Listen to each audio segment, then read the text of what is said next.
Fitness वाली बहू। चंद्रनगर गांव में सुगना अपने बेटे रमन के साथ रहा करती थी। कुछ ही दिनों में उसकी शादी राधा नाम की एक लड़की से हो जाती है। राधा फिटनेस को लेकर बहुत ज्यादा सजग होती है और वो घर के बाकी लोगों को भी दिन भर फिटनेस टिप्स देती रहती है। बहू, आज तो मुझे आलू पूरी खिला दो। नहीं माँ जी, उसमें बहुत ज्यादा फैट और कोलेस्ट्रॉल होता है। आपको तो मैं आज प्रोटीन सलाद बनाकर खिलाऊंगी। कुछ दिनों तक तो सब ठीक लगता है, मगर धीरे धीरे सुगना और रमन दोनों ही राधा की इस आदत से परेशान होने लगते हैं। राधा, मैं मानता हूँ हमें फिटनेस के प्रति सजग रहना चाहिए, मगर बाकी की चीज़ें भी खानी उतनी ही ज़रूरी है। रोज़ रोज़ प्रोटीन सलाद थोड़ी ना खाया जाता है। आपको तो खुद तला फला खाना है, माँ जी का तो आप बस बहाना बना रहे हो। देखो जी, जो आप खाते हो आप वही बन जाते हो। अरे मुझे ये सब ज्ञान मत दो राधा, मैं बस ये कहने की कोशिश कर रहा हूँ कि हर चीज़ खानी ज़रूरी होती है। तेल और घी भी खाना ज़रूरी होता है एक मात्रा में। खैर, तुम नहीं समझोगी। कुछ दिनों बाद तीज आने वाली होती है और सुगना अपने दोस्तों के लिए तीज पार्टी रखती है। अरे बहू, आज तीज है और मैंने कुछ सहेलियों को खाने पर बुलाया है। कुछ अच्छा सा उन सब के लिए पकाना। ठीक है माँ जी। शाम को सुगना की सब दोस्त आ जाती हैं। सुगना सबको अपनी बहू से मिलवाती है। अरे वाह सुगना, तुम्हारी बहू तो बहुत ही खूबसूरत है। सिर्फ खूबसूरत ही है या गुनी भी? अरे नहीं नहीं, मेरी बहू बहुत ही संस्कारी है। घर का सारा काम भी खुद करती है। थोड़ी देर सब गप्पे मारते रहते हैं, फिर राधा टेबल पर खाना लगा देती है।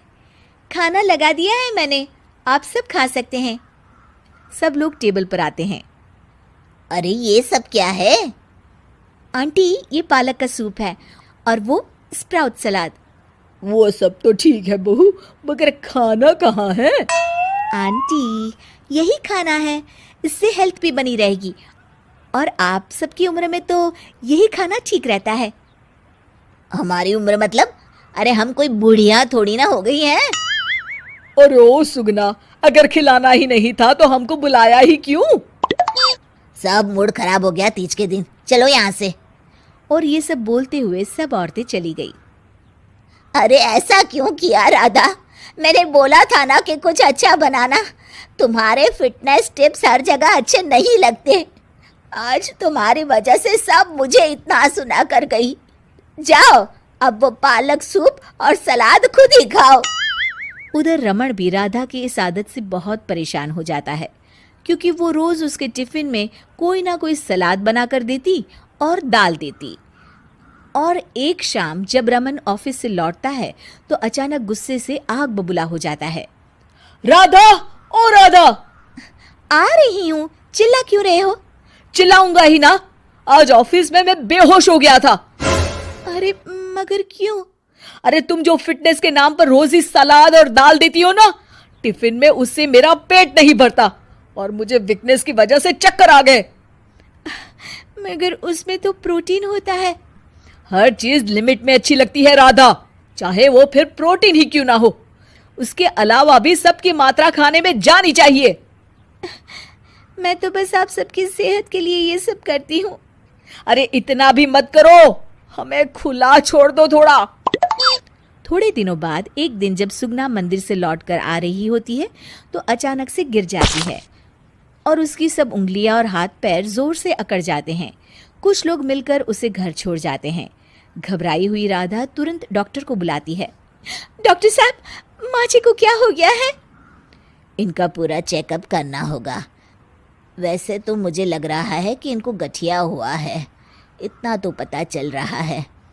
गठिया? बाप रे! हाँ, गठिया। इनके घुटनों और सभी जोड़ों में जो लचक, जो चलने फिरने के लिए ऑयल चाहिए ना, वो अब नहीं है। अरे कैसी बातें कर रहे हैं आप?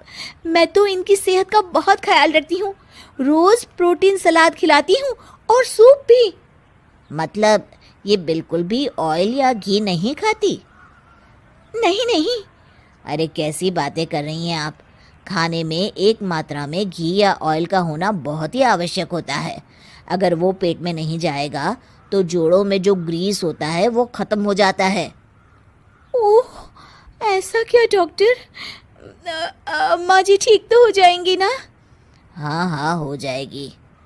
थोड़ी देर बाद रमन भी ऑफिस से आ जाता है। क्या हुआ माँ? कुछ नहीं बेटा, बस ऐसे ही गिर गई थी। ये सब मेरी गलती की वजह से हो रहा है, मुझे माफ कर दीजिए आप दोनों। राधा रमन को सब कुछ बताती है। I am sorry Raman.